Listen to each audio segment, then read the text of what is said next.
last babka. They got the last babka. I know. They're going in first with the last babka. That was our babka. You can't beat a babka. We had that babka. In case you ever wondered what a babka is, well, here it is in all its glory. You can't really beat a babka. Let me show you how it's made. We're going to be using 75 grams of sugar, 2 eggs, 100 grams of butter at room temperature, 500 grams flour, half a cup of milk, and 7 grams of yeast that will mix in with the milk to proof.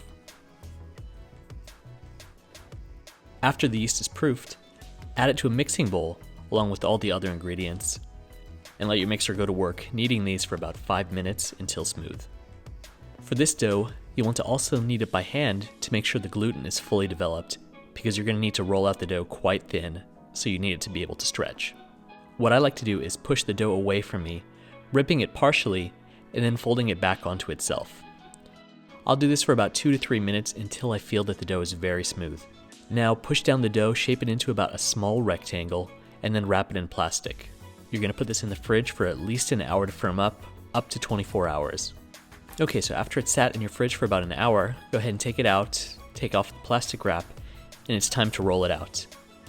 Now because I'm making 2 different babkas, I'm rolling this out partially and then cutting it in half, making sure to cover up the unused half so it doesn't dry out. So first up is the Nutella babka. Now go ahead and lightly flour your surface and go to work with a rolling pin, making sure to keep rotating the dough so it rolls out evenly. And flip it over from time to time, making sure that it's not sticking to the surface. When it's fully rolled out, it should be about 10 inches by 16 inches, or roughly the size of a half-sheet baking tray. And now for the good stuff, the Nutella. You'll need to use about half a jar of the Nutella to cover the entire surface. And then using an offset spatula, this weird thing that I'm holding here, spread it out over the entire surface of the dough. This will take you some time to get it, so just be patient with it. It'll cover it, just keep on going. Now here I'm sprinkling on some chopped up chocolate. Now for the fun part, slowly roll the dough as tightly as possible from one end to the next.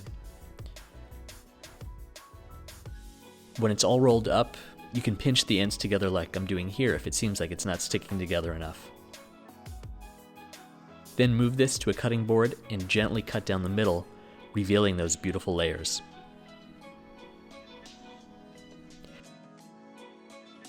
Shaping the dough is really easy, but it makes the babka look super fancy. You just lay one of those 2 halves on top of the other, making an X shape, and then twist them together at both ends, making sure to keep the cut end of each strand facing up. Gently place this into a loaf pan. You don't need to butter the pan because the dough has enough butter in it to keep it moist. And then cover that with plastic wrap while it rises. It's going to need about an hour to rise. So that was the Nutella babka. Now onto the chocolate one. For this one, I have to make the chocolate filling first because I'm not just using a ready-made mixture like the Nutella. Here we're going to melt together 60 grams of butter and 50 grams of dark chocolate over a double boiler, 30 grams of powdered sugar,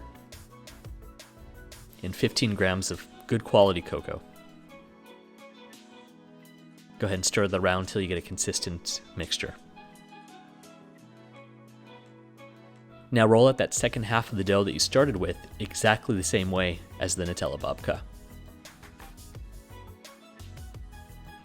And again, spread that chocolate filling mixture the same way we did with Nutella.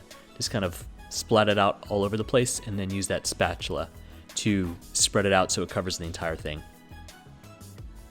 Now for this babka, I'm sprinkling chopped up dark chocolate. It goes really well with that chocolate mixture that we made. And then you guessed it, roll it up again, cut it down the middle, shape it, and put it in another loaf pan to rise. Here's how the 2 babkas look after rising for about an hour.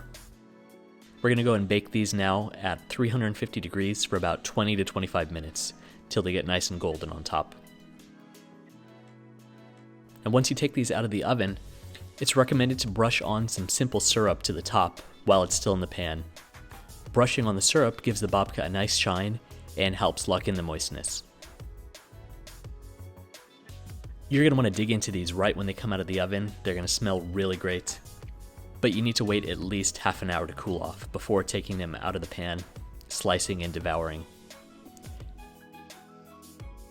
Just look at those great layers of chocolate. I always recommend to heat up a slice or two in the microwave for about 15 seconds. It helps heat it up a little bit after it's been sitting out and melts that chocolate filling a little bit, lets it ooze out. Trust me, do it. So I hope you liked this video. Give it a thumbs up if you did. I know it was a long one and seems like a complicated recipe, but it's so worth it. I try to post new videos once a week, so please do subscribe if you like what you see, and see you next time. What's this one? That cinnamon babka. Another babka?